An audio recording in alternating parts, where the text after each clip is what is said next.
Hello everyone, I'm meteorologist Charlie Ironmonger. Thank you so much for joining me today for your 10 a.m. news and weather updates from the First Alert Desk. Now I've got news out of Greenville, some breaking news. Richard Tyndall, the interim chief of police in Greenville, has now been appointed to the full-time job. The city announced this morning that Richard Tyndall had been appointed chief of police. He joins the department, he joined the department in 2002. Had been a deputy chief and was then appointed interim chief on April 1st when Ted Sauls retired. Now, city manager Michael Cowan said, quote, Chief Tyndall embodies the values of integrity and professionalism that define the Greenville Police Department. As we considered the future of GPD, it was clear we had the talent internally to do the job. A national search was not necessary. Chief Tyndall has earned the respect of the department and the community, and we are confident in his ability to lead with strength, compassion, and vision, end quote. Big congratulations to Chief Tyndall on the promotion. Now we turn our attention to the ongoing war in Ukraine, where Russia recently launched a massive drone attack against Ukraine, really invoking some anger and fury from President Trump. NBC's Richard Engel has more on the developments. While many world leaders are doing their best to avoid any public spat with President Trump, it could be costly, it certainly could be embarrassing, Vladimir Putin and the Kremlin are taking a different approach. They seem to be pushing President Trump's buttons, particularly when it comes to Ukraine, and not shying away from insults, not shying away from any public spat with him.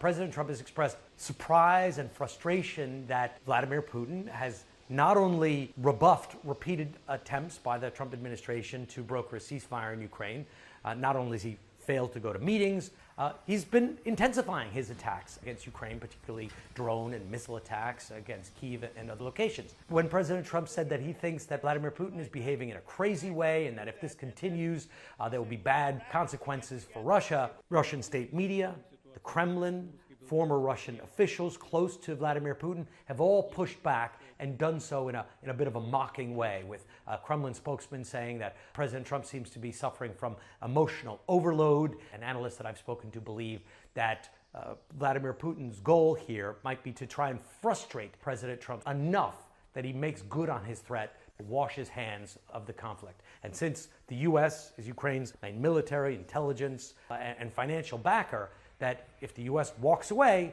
Ukraine is in a weaker position. So we're seeing a new tactic emerging from the Kremlin, from Vladimir Putin, perhaps trying to goad President Trump, to frustrate him enough so that he walks away. That was Richard Engel reporting. Thank you so much, Richard, for that report. Now we turn our attention to your weather forecast. It's been another wet start to Eastern North Carolina's day today, but the good news is we're actively starting to see the back edge of those rain showers work its way across Eastern North Carolina. More areas are starting to see a little bit of a drier trend taking hold. Now, of course, we're not going to be completely done with the rain showers today. There are still further raindrops sitting off towards the west. Will impact parts of eastern North Carolina, particularly those of you watching from Kinston northward. That band of showers you're seeing stretching from really the South Carolina, North Carolina line all the way up towards Greensboro. That round of rain, again, is going to be moving over, I would say, central to northern portions of eastern North Carolina as we head into, I would say, the 2, 3, 4, 5 p.m. hours, possibly even earlier than that. But we're going to be dry here for at least the next few hours as, again, we enjoy the break in between those raindrops. Current air temperatures right now generally reading in the low to mid 70s throughout most of the area. We do have, again, a little bit of a cooler trend for those of you watching closer to the Virginia line. We've seen air temperatures in the mid to upper 60s in Roanoke Rapids, Ahoskie, as well as Manteo. Elizabeth City right now coming in at a flat 70 degrees. On the flip side of that coin, we've got 76 right now in Beaufort. Winds out of the south will help increase humidity today, and that's going to help promote a better opportunity for downpours and potentially thunderstorms as we head through the next few days. But for this afternoon, again, I do think we'll be seeing another round of rain showing up as we head into the early hours of the afternoon. afternoon, probably only going to last maybe about 2-3 hours tops, and then we'll get back to drier conditions later on as we approach the evening. Air temperatures coming down out of the low 80s today into the mid 70s by 9, low 70s as we head towards 10 to 11 p.m. at night tonight. But here's a look at those rain showers as they again roll through. There's that first band exiting, and then again we are anticipating another round to show up. Right now, model's not doing a very good job of initialization with that extra round of rain. But coming up for tomorrow morning, looking at mostly cloudy skies, may see a little bit more sunshine than what models are indicating, and that is problematic. We don't need sunshine tomorrow morning.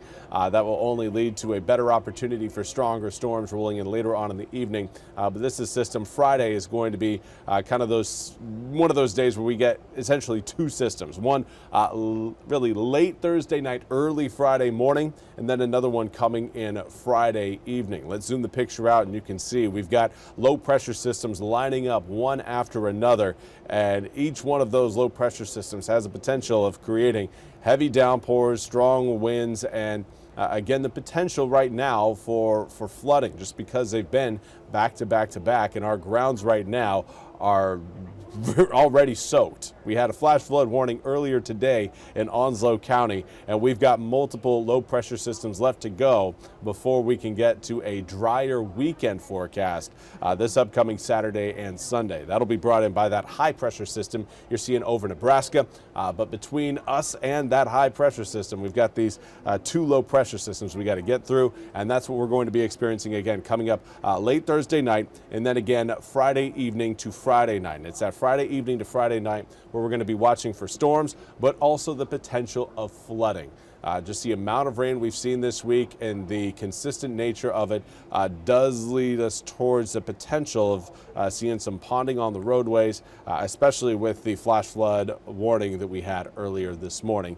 Friday's looking more like another one of those possibilities. A lot of the rain showers will be pulling away from the area early Saturday morning, leaving us with sunnier skies and gradually warming air temperatures, but humidity will take a massive hit after Friday's cold front rolls through. Overnight lows in the upper 60s Thursday night into Friday morning. By the time we get to Saturday night into Sunday morning, we're going to be back into the mid to upper 50s. Going to be feeling far more comfortable over the weekend than what we're going to be dealing with as we wrap up the work week.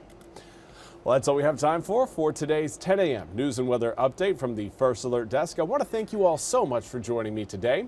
We'll be back with more news and weather coming up at the top of the hour. Until then, I hope you all have a wonderful, wonderful Wednesday.